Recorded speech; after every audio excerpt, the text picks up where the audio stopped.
আজকে আমরা দুধপুকুর ঢিবির সন্ধানে বাংলাদেশ প্রত্নতত্ত্ব অধিদপ্তরের একটি রিপোর্ট অনুযায়ী এখানে একটি মসজিদের ধ্বংসাবশেষ থাকার কথা। এটি বর্তমানে বাংলাদেশের চাঁপাইনবাবগঞ্জ জেলার শিবগঞ্জ উপজেলার শাহবাজপুর ইউনিয়নের কাঞ্চনপুর গ্রামে অবস্থিত। এই রিপোর্টের তথ্য মতে এখানে যে মসজিদের ধ্বংসাবশেষের কথা বলা হয়েছে সেটা অনেকটাই ছোট সোনা মসজিদের মতোই বড় একটি মসজিদ।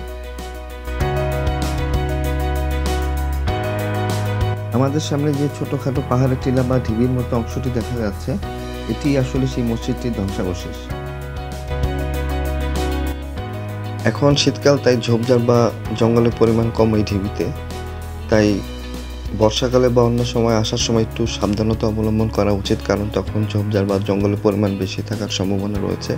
একই সাথে সাপ বা অন্যান্য পোকামাকড়ের ভয় তো থাকছে।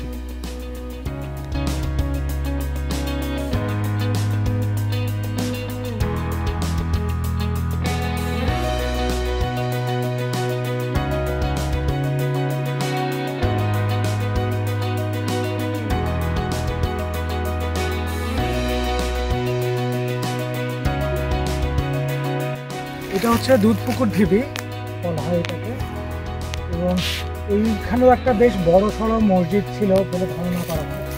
এখানে মসজিদের পিলারগুলো দেখা যাচ্ছে এই জায়গাটায়। পাশে দুধপুকুর, এটা দুধপুকুরের মসজিদ, পাশে বাঁশঝাড় হয়ে গেছে পুরো ঢিবি, এবং এই ঢিবিটা খুললে অনেক কিছুই পাওয়া যাবে। এবং ভূমি নকশা অনুযায়ী এটা বিশেষজ্ঞরা দাবি করেন যে এটা ছোট সোনা মসজিদের মতোই ছিল। যদি ছোট সোনা মসজিদের মতো হয় তাহলে এটা পঞ্চদশ থেকে ষোড়শ শতকের মাঝামাঝি কোনো একটা সময় থেকে। এখানে সব জায়গায় সেই পুরাতন আমাদের ইট, কোলামকুচি, ইটের টুকরো ওখানে একটা ছিল, এবং ওইদিকে কি বলে যে বর্ধিত অংশ, ওখানে মেহরাব টেহরাব থাকতে পারে। আর ও এখানে যেখানে দাঁড়ায় আছে পশ্চিম কোণটা, এই যে এটা পশ্চিম। তাহলে এই যে তার মানে এই যে যেখানটা দাঁড়ায় আছে এটাই মেহরাবের জায়গা, ওয়াল। তাহলে এইদিকে কিন্তু নিচু হয়ে গেছে, নিচু হয়ে যাওয়া মানে ওইদিকে আর কিছু নাই।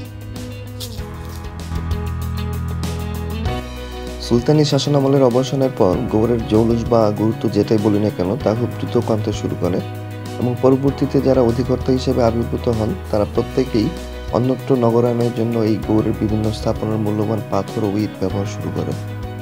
একই সাথে 1897 সালে এই এলাকায় একটি প্রলয়ঙ্করী ভূমিকম্প হয়, যেই ভূমিকম্পের কারণে এখানকার প্রায় সকল স্থাপনারই ব্যাপক ক্ষতি সাধিত হয়। এই মসজিদটির ভাগ্য হয়তো তেমন কিছু ঘটেছিল। এটা সম্ভবত এই মসজিদেরই পাথরের নহরমুখ, অর্থাৎ ছাদ থেকে পানি পড়ার জন্য যে চ্যানেল সেটি। এই নহরমুখের আকৃতি থেকে একটা ধারণা পাওয়া যায় এই মসজিদটা আসলে কত বড় ছিল।